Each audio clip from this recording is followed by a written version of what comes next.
Primeiramente, um olá às candidatas e a todos que nos assistem. Diferente da entrevista simultânea feita no primeiro turno, essa está sendo gravada em separado com cada uma das candidatas. As perguntas foram elaboradas pelo Conselho Editorial do campus e serão lidas por seus editores.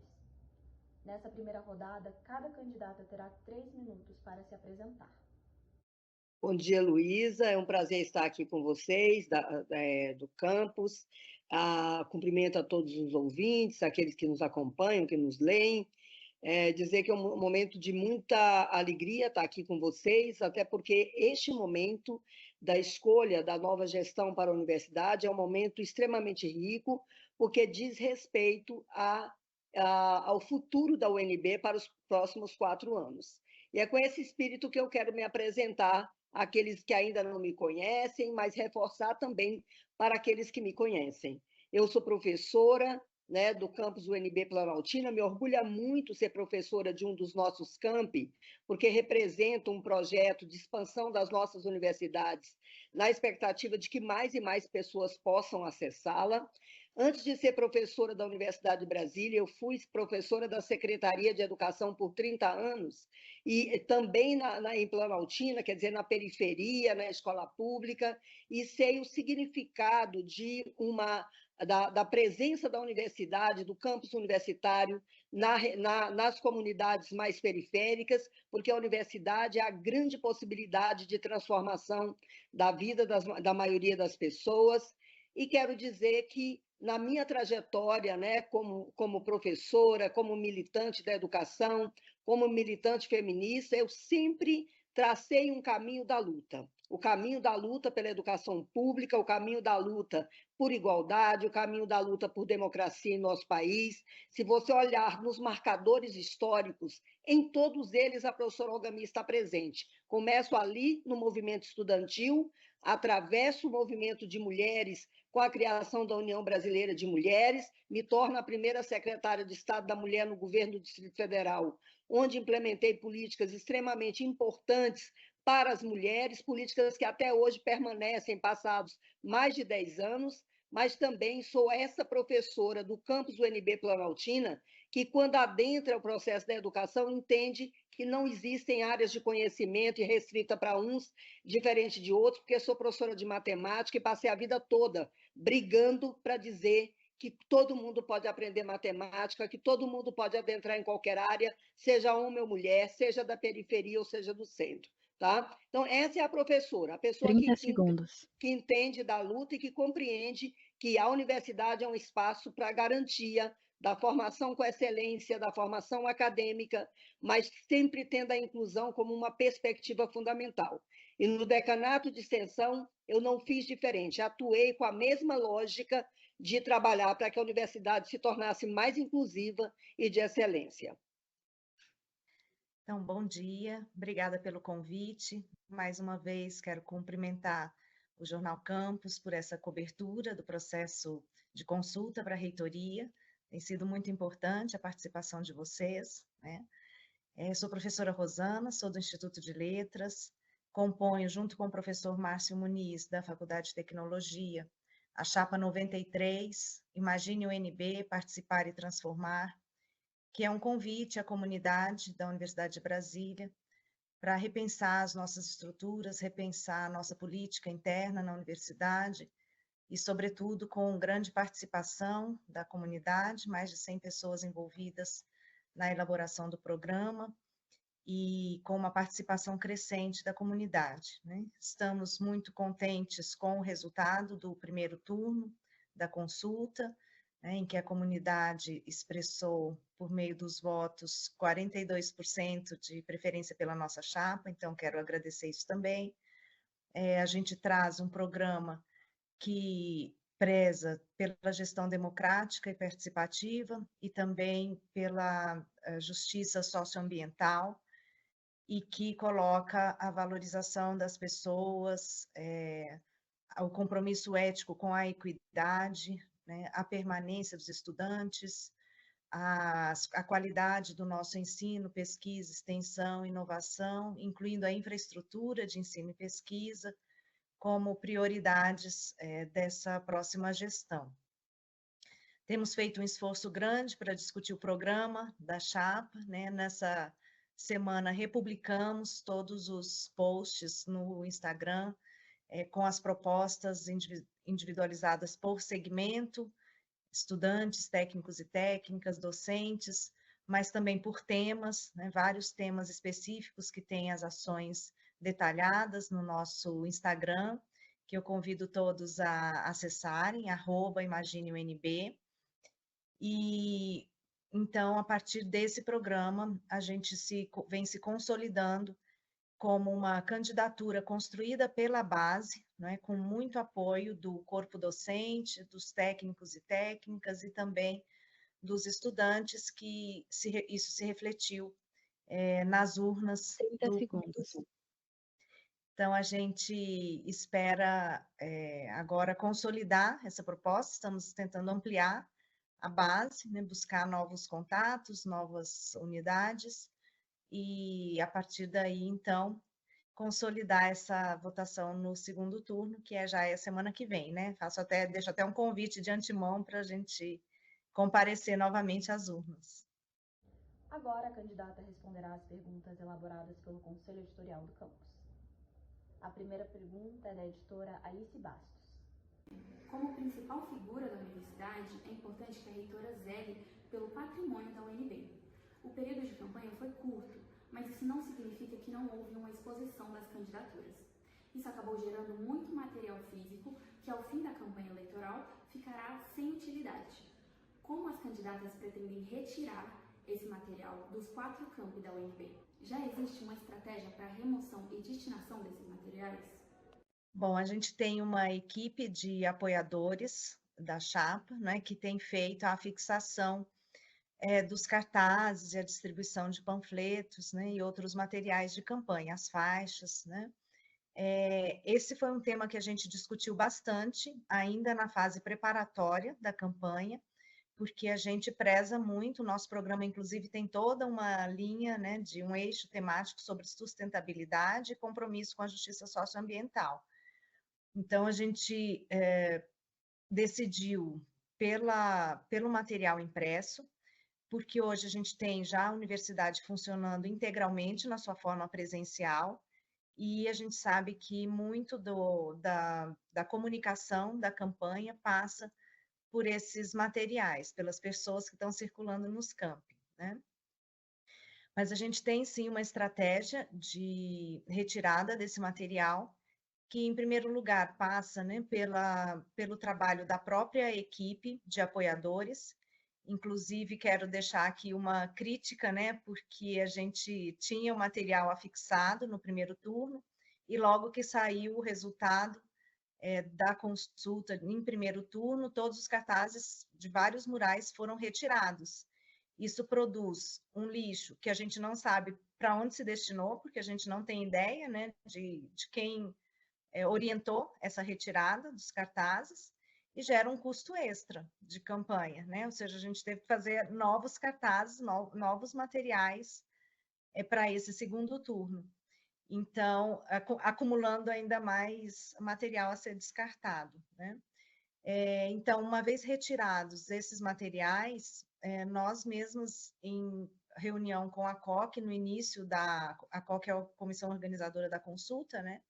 No início da campanha, já nos posicionamos no sentido de encaminhar o material para reciclagem, né, via contatos que temos, e com isso preservar tanto a natureza, né, cuidar do ambiente, mas também preservar as estruturas do campus, né? Infelizmente, também tem havido muito material de campanha que não é produzido pelas candidaturas.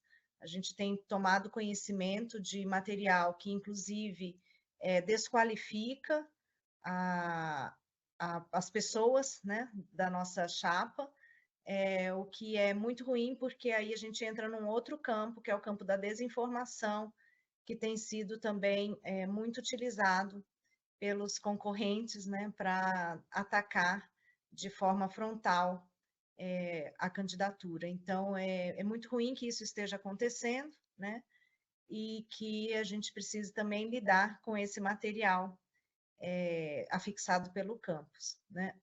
Pelos campi, na verdade, com predominância no Darcy Ribeiro. Mas a gente tem tentado levar isso de maneira leve, né? A gente é nossa característica, a característica da nossa campanha tem sido de muita alegria, de muita parceria com a comunidade. A construção tem sido feita pela base, como eu já mencionei. 30 segundos. E essa preocupação com a retirada dos cartazes e o devido encaminhamento, né? Como eu também mencionei, para instâncias de reciclagem, né? Empresas de reciclagem e o descarte devido desse material será feito desde que seja dada a oportunidade à chapa, né, de retirar esse material depois e não seja precipitado por parte da instituição essa retirada. Reitero a pergunta: como será feita a retirada de material de campanha na universidade? Veja bem, primeiro, obrigada pela pergunta. Penso que é extremamente importante, primeiro, situar que a nossa universidade tem uma política de sustentabilidade, né, que visa exatamente um cuidado com os materiais produzidos, os resíduos, né, que temos nas diferentes áreas. Não é à toa que nós implantamos, inclusive, um processo de coleta seletiva.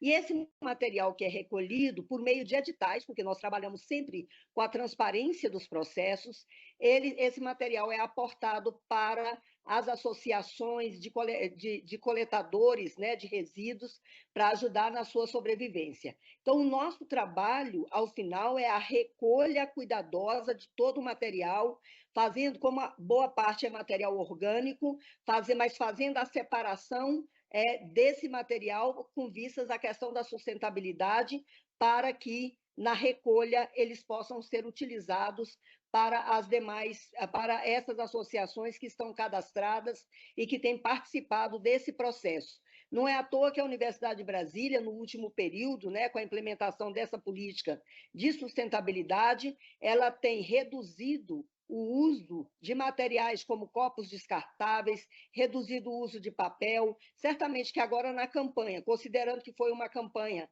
presencial, né, que temos todo um processo da presencialidade, a exigência, né, a necessidade de termos material produzido para serem afixados, colocados nos espaços físicos, demandou um outro movimento, mas nós estamos muito atentos e é assim que nós vamos fazer, porque esse é o nosso compromisso, esse é o jeito de fazer a gestão que a nossa universidade tem desenvolvido e que nós nos comprometemos com ele, fazer a gestão cuidando do patrimônio, cuidando das pessoas, a partir de medidas concretas como essa, que é de fazer a recolha com a separação seletiva, né, desses resíduos. Agora, o editor Diogo Franco tem a palavra. Segundo o ranking universitário da Folha, a Universidade de Brasília é a 9ª melhor universidade do país, mas ela já esteve em posições mais altas. Como as candidatas pretendem reverter essa situação e fazer a UNB voltar a subir nesses rankings? Eu agradeço a pergunta, mas eu penso que o colega que fez a pergunta precisa olhar os dados históricos da nossa universidade. Na verdade, nos últimos, anteriormente, né, antes de 2016, a nossa situação estava bem crítica. A Universidade de Brasília desceu nos rankings. Essa que é a grande verdade. Ela não estava subindo. Quando você tem ali a leitura do ranking, ela não é feita naquele momento exato. A leitura do posicionamento da universidade, ela é feita um tempo depois, repercutindo o que foi feito anteriormente. Quando a gente entra ali em 16 até 2018, 19, o resultado que ali foi alcançado é da gestão anterior, que abandonou a pesquisa, que abandonou as atividades acadêmicas que deveriam ser desenvolvidas e que são fundamentais para o alcance dos rankings num novo posicionamento. Os rankings da nossa universidade começam a subir exatamente nessa gestão que nós estamos, porque foram feitos vários movimentos para garantir não o ranking, mas a qualidade do ensino, a qualidade da pesquisa, a qualidade da extensão, a excelência acadêmica. Quando você cuida e garante que um professor, um pesquisador, uma pesquisadora tenha condições de desenvolver as suas pesquisas, como nós fizemos, com a criação de editais para participação em eventos e garantindo as publicações, com a Câmara de Projetos, que permitiu diminuir os tempos e regulamentar os processos de desenvolvimento de projetos, com o fortalecimento do nosso ambiente de pesquisa, com o aumento substantivo de projetos de extensão, que antes eram menos de 100 e que hoje são mais de 1.000 na nossa universidade, com políticas de permanência e de incentivo dos estudantes à participação.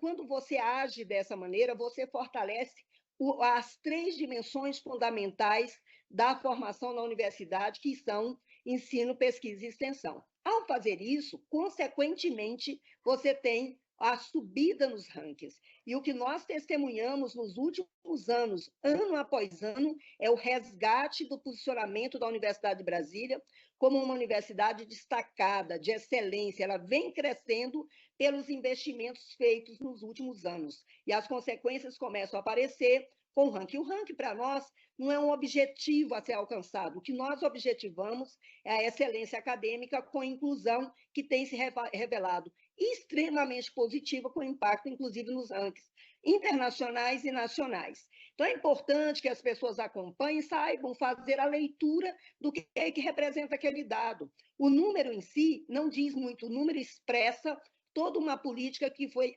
engendrada, toda uma política que foi desenvolvida. E a política que nós desenvolvemos ao longo desses últimos anos é a política que nós, da Chapa 90, vamos melhorar ainda mais. Se hoje nós gastamos 75 dias para desenvolver um projeto de pesquisa, né, para que ele seja aprovado, nós entendemos que temos que reduzir, por isso vamos simplificar processos.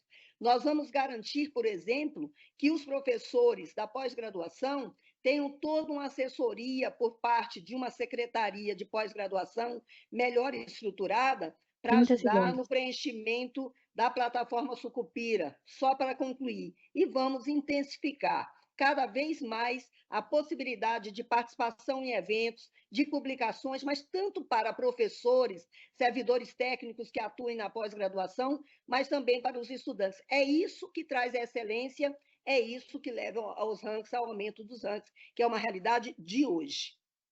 Repito a pergunta: como melhorar a classificação da UNB nos rankings?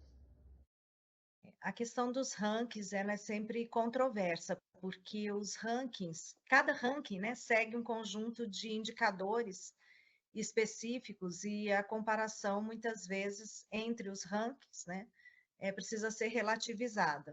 O primeiro ponto nesse aspecto é a gente pensar que a qualidade do nosso ensino, pesquisa, extensão e inovação está associada às entregas que a gente faz à sociedade brasileira e ao país, né? Por isso, o nosso programa elegeu o tema do compromisso com a justiça socioambiental como algo que pode subsidiar a nossa pesquisa, o nosso ensino, a nossa extensão e a inovação nos próximos 4 anos, e assim produzindo tanto conhecimento quanto contribuições para as políticas públicas nessa área, que tornem a UNB uma referência nacional e internacional, né? De qualquer maneira, os rankings têm sido muito utilizados para estabelecer comparações entre universidades e, em muitos casos, eles são bastante privilegiados, né? Quando nós estivemos na direção do Instituto de Letras, nós trabalhamos com um planejamento estratégico na avaliação de cursos, por exemplo, que fez com que os nossos cursos fossem avaliados com nota máxima pela comissão do INEP, que avalia cursos de graduação, e também conseguimos aumentar a avaliação de 3 dos nossos 4 programas de pós-graduação. Com isso, eu quero dizer que a principal estratégia para medir, né, mensurar os nossos indicadores de qualidade face aos rankings, passa por elaborar um plano estratégico institucional, né, que aprimore as nossas políticas internas de graduação, de pós-graduação, de extensão e de inovação, de tal maneira que a gente consiga produzir conhecimento e contribuição com as questões nacionais e internacionais de maneira orgânica, né, com orçamento destinado para essa atividade, para reforma e reestruturação da infraestrutura de ensino, pesquisa e extensão, né, que também a gente destine bolsas, né, amplie o incentivo à pesquisa, à extensão, reestruturando, né, ou ampliando o acesso dos estudantes e dos pesquisadores em geral, inclusive estudantes de pós-graduação, a esses benefícios que podem se reverter em bons indicadores para a pesquisa, né? A gente sabe que hoje a permanência é a principal dificuldade para que a gente mantenha os jovens pesquisadores desenvolvendo suas atividades, quer seja na graduação, quer seja na pós-graduação. E é o resultado desse trabalho que se reflete nos indicadores, né? Houve um grande avanço na consolidação de dados, no levantamento e consolidação de dados, isso precisa seguir, continuar sendo feito, mas as políticas internas devem alavancar os nossos resultados em termos dessa qualidade, e isso refletindo-se, então, nos rankings. O editor Samuel Magnus tem a palavra. Ao andar pelo campus da UNB, em especial o campus Darcy Ribeiro, já é possível ver a ação do tempo nos prédios da universidade. Desde 1962, a UNB nunca passou por uma grande reforma. Isso gera muitos riscos à comunidade acadêmica. Qual é o seu plano de gestão para resolver esse problema? Bom, então a gente tem aí dois tipos de edificações na UNB, né? As edificações mais antigas, que como vocês foi elaborado na pergunta, não passaram por reformas estruturais ainda, né? São edificações de pelo menos 60 anos, 60, 50 anos, né? E as edificações mais recentes, que não por serem mais recentes, não estão livres de problemas de projetos também, né? Não é raro a gente receber reformas ou prédios novos que apresentam problemas já de início, logo na mudança, né? Mas tratando especificamente das questões de infraestrutura, a gente tem um diagnóstico bastante claro de que a gestão da infraestrutura, né, o que a gente chama de governança desse ecossistema de infraestrutura, precisa ser completamente reestruturado na UNB, né? Porque hoje a gente tem várias unidades administrativas ligadas à infraestrutura, num contexto de muito pouca transparência ou de sobreposição entre as atribuições de um setor e de outro setor. Um exemplo bastante claro é o da Prefeitura e a Secretaria de Infraestrutura, né, em que a gente observa que pequenas reformas, por exemplo, hoje estão a cargo da Prefeitura, mas se essas pequenas reformas envolvem mínimas alterações estruturais, então a gente precisa de projetos desenvolvidos pela Secretaria de Infraestrutura. E essa relação nem sempre está bem construída, né? E um problema pode demorar anos, né, a ser resolvido. Então, o primeiro passo aí, em termos de propostas, é reorganizar essa governança de infraestrutura que envolve a Secretaria de Infraestrutura, propriamente dita, a Prefeitura, a Secretaria de Tecnologia da Informação, a Secretaria de Meio Ambiente, né?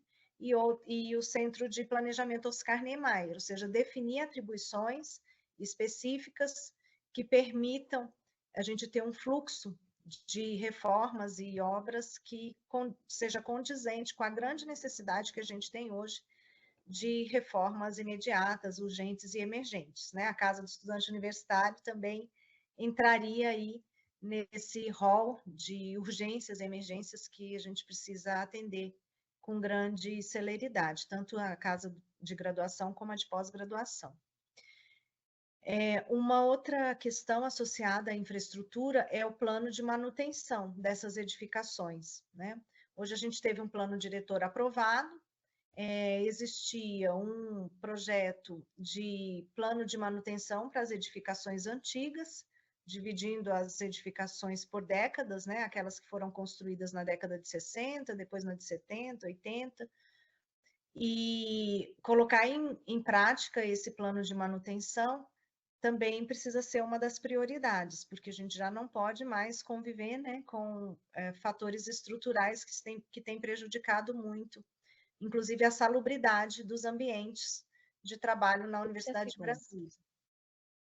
E, por último, para isso tudo a gente precisa de orçamento, né? E a gente tem feito grandes críticas à universidade que priorizou a construção de um grande auditório no valor de 120 milhões, em lugar de requisitar ao PAC esses recursos para fazer essas reformas estruturais que a gente precisa e que têm sido tão demandadas pela nossa comunidade. Então, o orçamento participativo é a estratégia que a gente vai usar para definir prioridades junto à comunidade.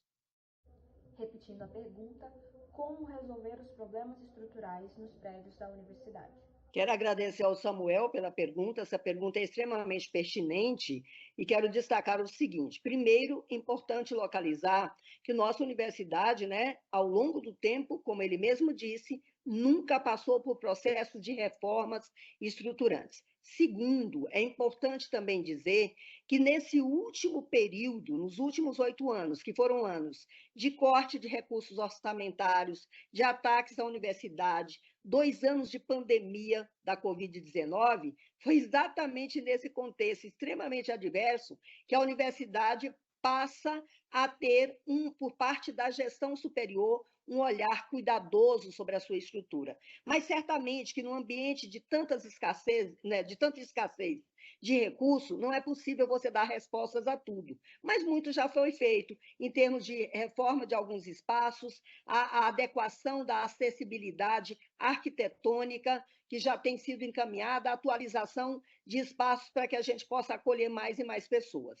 Olhando essa realidade, compreendendo que nós temos um outro contexto em termos de Brasil, de possibilidade concreta de aumento do orçamento destinado à universidade, é que nós, da Chapa 90, nos comprometemos em criar, na estrutura de gestão, um espaço que vá cuidar de toda a nossa estrutura, de toda a nossa infraestrutura, de uma forma diferenciada. A ideia é que nós tenhamos uma separação, um agrupamento, esse é o termo, um agrupamento dos nossos espaços e que essa estrutura de gestão fará o acompanhamento para e passo de cada uma dessas estruturas, de cada um desses agrupamentos. O agrupamento será feito a partir de uma identidade, de algumas características que consigam colocar esse grupo de estruturas numa mesma perspectiva. E ali eles serão olhados e nós faremos o acompanhamento preventivo e corretivo de toda a infraestrutura da nossa universidade. Isso porque, primeiro, porque a Universidade de Brasília é um patrimônio e ela precisa ser cuidada. Segundo, ela é também um ambiente onde convivem 50 mil pessoas e a estrutura ela é determinante da qualidade daquilo que nós fazemos. Ela impacta a sala de aula, ela impacta o laboratório, ela impacta a circulação pela universidade. Por isso, o nosso compromisso em melhorar as estruturas de laboratórios, construir os laboratórios que ainda não foram possíveis de serem construídos, mas construir, criar nos ambientes da nossa universidade, em todos os campi, espaços de convivência e convivialidade, mas fazer o acompanhamento sistemático, diuturno, da infraestrutura para que a resposta seja imediata, para que a gente possa agir de ofício, ou seja, tenha a demanda, a resposta imediata para que a gente não deixe a nossa comunidade numa situação fragilizada. A exemplo do que a gente tem testemunhado nesse último período, de busca de melhoria para as salas de aula, nós nos comprometemos a ampliar o conforto térmico, o conforto da iluminação das salas de aula. Já foram instalados muitos ventiladores nos espaços que são possíveis. 30 segundos. Nós vamos trabalhar para que tenhamos mais qualidade ambiental, uma ambiência mais agradável, para que os professores, servidores técnicos e técnicas e estudantes possam estar na universidade e se sentirem felizes e acolhidos aqui, porque para nós a infraestrutura dialoga com a qualidade de vida. Então, nosso compromisso é em melhorar essa infraestrutura e temos como fazer, porque temos interlocução para fora da universidade, na perspectiva, inclusive, de aumentar os recursos. Acabou o tempo, candidata. Obrigada. A última pergunta será feita pela editora Thalita Cardoso. Quem tem aulas no Darcy Ribeiro sabe que, comumente, estudantes estrangeiros, em especial latino-americanos, pedem ajuda para se manter em Brasília. Os estudantes alegam não receber nenhum tipo de auxílio financeiro da universidade e, por não possuírem visto de trabalho, não veem outra solução a não ser contar com o apoio dos demais estudantes. O que as candidatas pretendem fazer a respeito da situação desses estudantes estrangeiros, caso sejam eleitas? Primeiro, dizer que nós precisamos, sim, ter uma política cada vez mais intensa. Iniciamos esse processo, né, de acolhimento e de interlocução para fora. A universidade ela se fortalece à medida que ela dialoga com outros territórios, com outras nações. O princípio da interculturalidade ele é fundamental para qualificar a formação.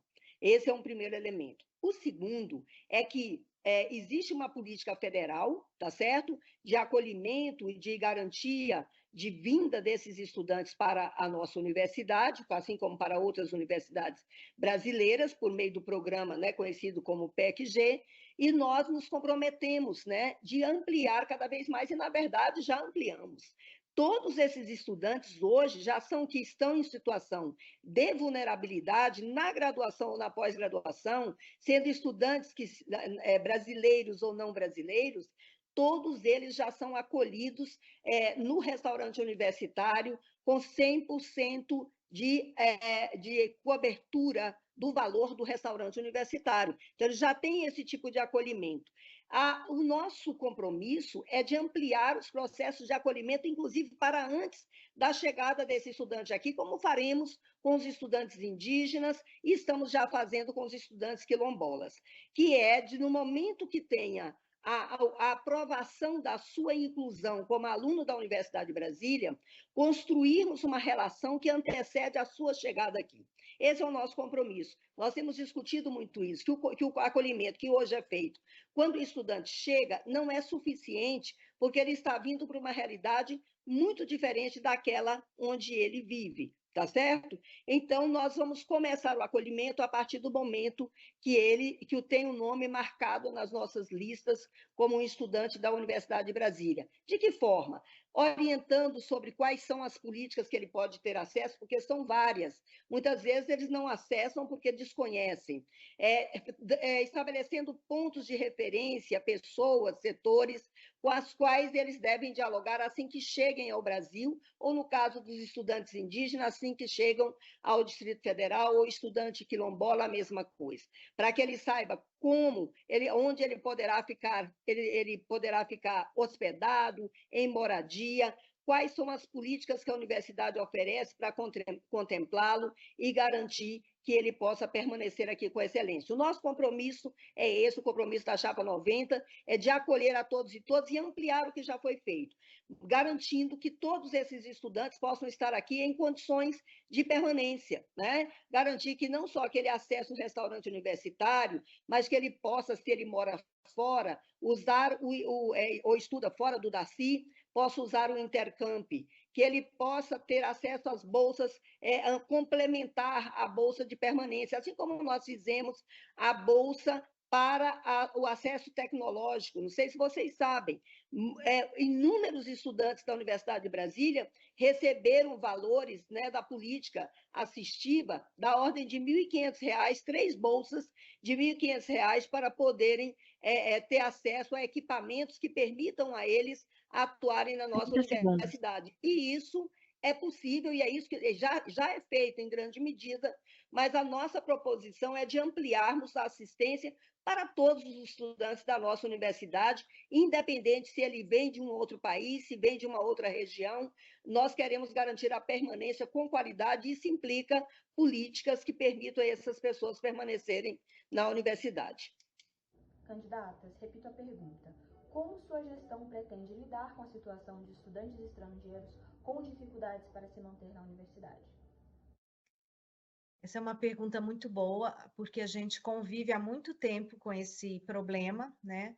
Nosso Instituto de Letras, ele oferece o programa de português para estrangeiros. Então, nós temos muito contato com esses estudantes que vêm, especialmente dos países africanos, por meio do programa Estudante Convênio de Graduação e de Pós-Graduação, né? Oferecendo as aulas ali de língua portuguesa para a adaptação deles. Então, a gente conhece de perto a realidade desses estudantes e a falta de apoio institucional que eles têm para se manter na UNB. Nesse contexto, as ações de permanência para os estudantes estrangeiros precisam contemplar várias dimensões. A primeira dimensão é realmente essa dimensão pecuniária, né? Ou seja, a gente precisa estabelecer auxílios emergenciais que possam ser atribuídos de forma imediata ao estudante quando ele chega à Universidade de Brasília, minimamente para que ele possa se instalar na cidade e conseguir alguma estabilidade financeira, né, para os primeiros meses da sua permanência aqui em Brasília, sobretudo até que sejam feitos os estudos de socioeconômicos, né, vulnerabilidade socioeconômica, que deem suporte ao ingresso deles nos programas rotineiros da assistência estudantil. Um outro aspecto é justamente o aspecto da moradia, né? A gente pretende estudar a viabilidade de construir o que a gente tem chamado a Casa do Estudante Estrangeiro. É uma demanda desses estudantes, porque, em muitos casos, a adaptação intercultural leva tempo, e uma vez que eles possam conviver entre si, os estudantes estrangeiros, eles conseguem constituir uma rede de apoio para se ajudarem uns aos outros nessa adaptação, tanto à cidade quanto à universidade. Uma outra dimensão, além da pecúnia e da moradia, é justamente a integração por meio das atividades acadêmicas. É preciso valorizar a presença desse estudante estrangeiro na Universidade de Brasília e integrá-lo de forma eficaz à cidade e à instituição.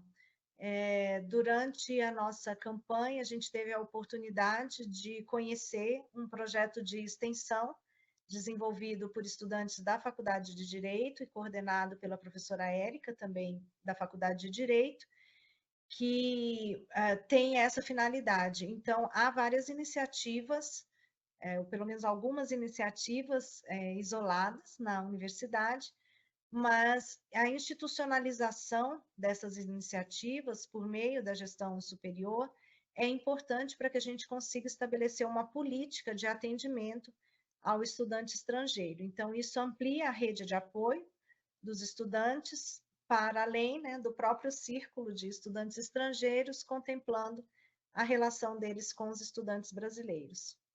E depois a gente precisa também de ações que permitam a integração desses estudantes com os nossos sistemas de proteção social, como a gente chama, né? Os sistemas de saúde, os sistemas de assistência social, que são oferecidos pelo governo federal e que podem ser implementados por meio de parcerias e convênios da Universidade de Brasília, com a Secretaria de Saúde do DF, por exemplo, ou com a Secretaria de Assistência Social, de tal maneira que os estudantes consigam apoio, né, dos serviços públicos de sua permanência.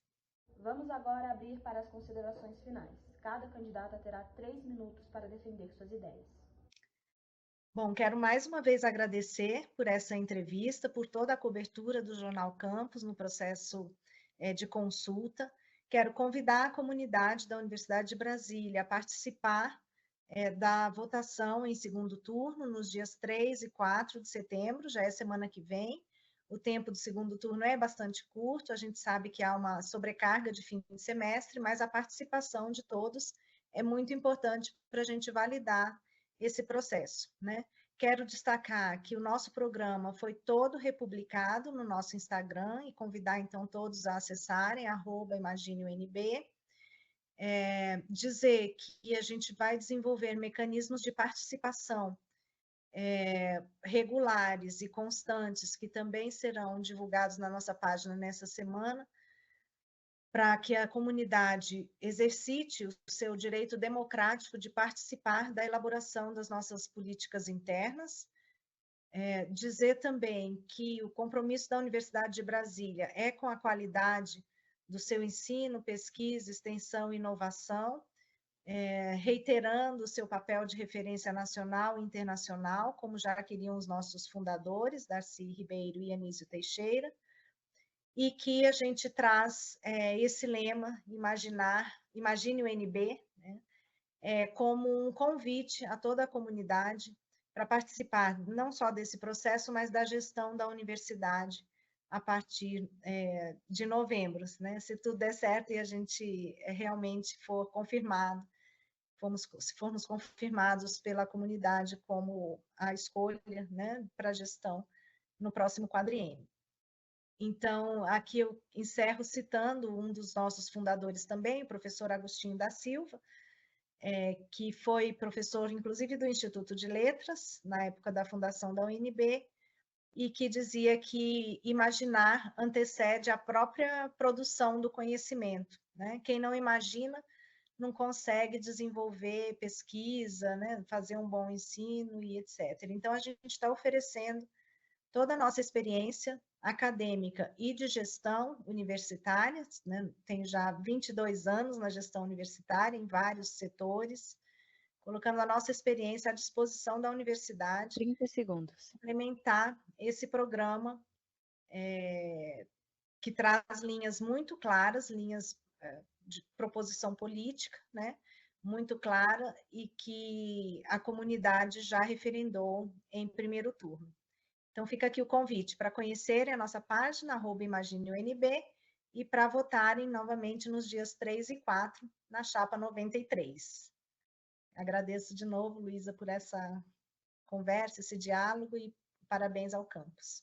Bom, eu agradeço a oportunidade do diálogo, quero encerrar a minha fala dizendo que é muito importante que as pessoas se atentem para este momento, como eu disse na minha fala inicial, porque estaremos definindo o futuro da UNB para os próximos 4 anos.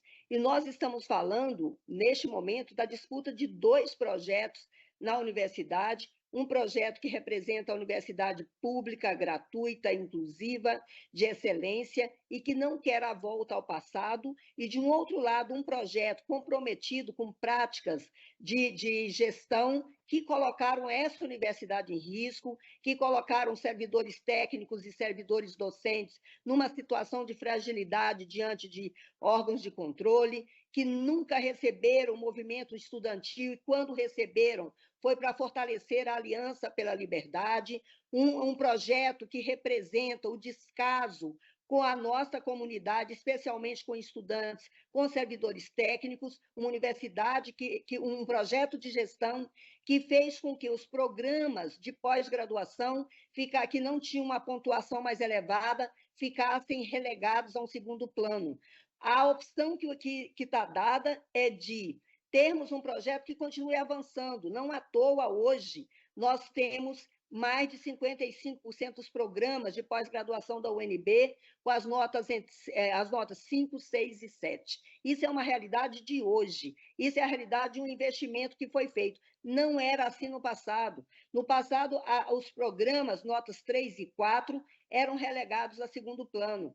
No passado, os professores não conseguiam que editais fossem lançados para que eles pudessem fazer as suas publicações ou participarem em evento, porque a política que prevalecia era a política do balcão, era a política da relação das pessoas com as pessoas individualmente, e não da universidade com o conjunto da sua comunidade. Então, nesse sentido, eu quero dizer, a escolha que nós temos é a escolha em defesa da universidade democrática e inclusiva, e quando eu falo inclusiva, estou falando de todos os nossos segmentos, e é isso, por isso eu quero encerrar a minha fala, dizendo a vocês, né, que estão nos ouvindo, votem na chapa 90, não tenham dúvidas, não podemos retroceder. Essa universidade tem uma história de luta, essa universidade construiu a sua história defendendo os estudantes das diferentes localidades, defendendo a presença de negros e negras, defendendo a presença da diversidade, defendendo que essa universidade é para todos e todas, e a gente não pode não interromper esse processo sob pena, né, de relegarmos a universidade ao que ela foi lá na origem, né, uma universidade para poucos. Queremos uma universidade para todos e todas. Candidatas, muito obrigada pela participação e muito obrigada também a todos que nos assistiram até aqui.